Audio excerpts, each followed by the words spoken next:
We, the United States, are the richest and most powerful country in the world. Despite that, why does racism remain? Blacks, together with other racial minorities, remain the most exploited section of society, mostly employed in the lowest paid and menial jobs. Racism remains an everyday part of their lives. Today, despite all the reforms of the last 30 odd years, blacks continue to suffer from lynchings and violence at the hands of state, racial organizations, and individuals, as well as being forced to live under mass poverty and oppression. The gruesome murder of a black man in Texas who was dragged to his death behind a truck is a vivid reminder of the of American racism. Black youths are forced with daily harassment and intimidation by the police.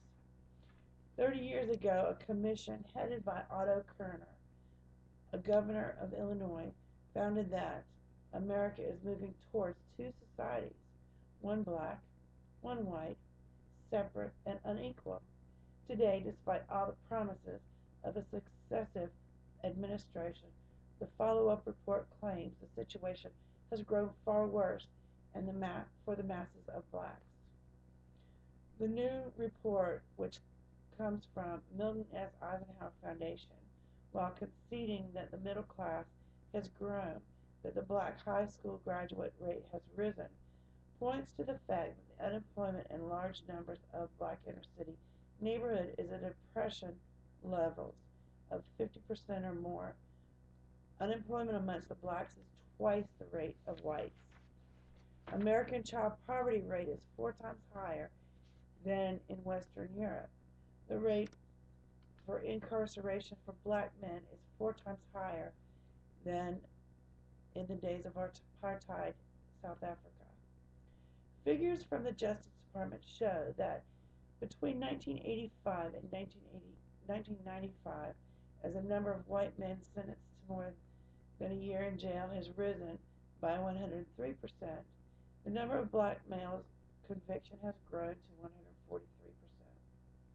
In 1997, the number of black Americans in poverty was 9.1 million, while the number of poor Hispanics was 8.3 million. For children, the situation is horrific. Black infant mortality is twice that of whites.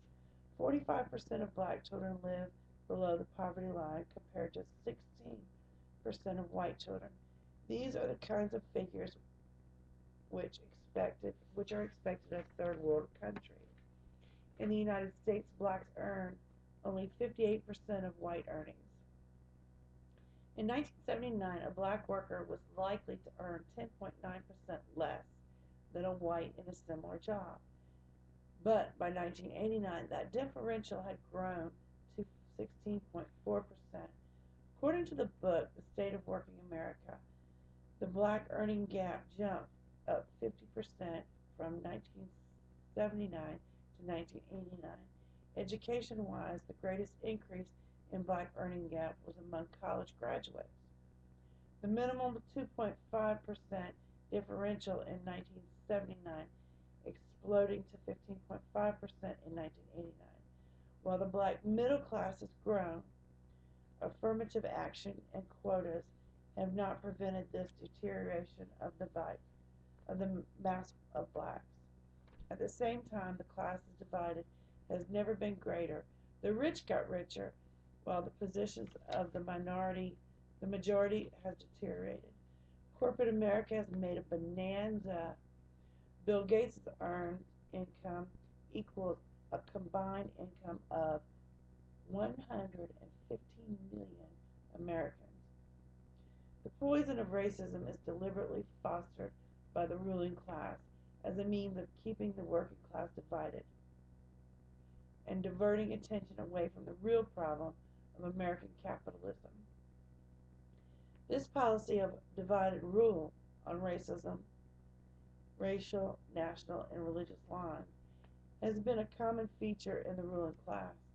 As the Black Panther Bobby Seals correctly wrote, racism and ethics difference allow the power structure to explode the masses and the workers of this country, because that's the key by which they maintain their control. To divide the people and conquer them is the objective in the power situation.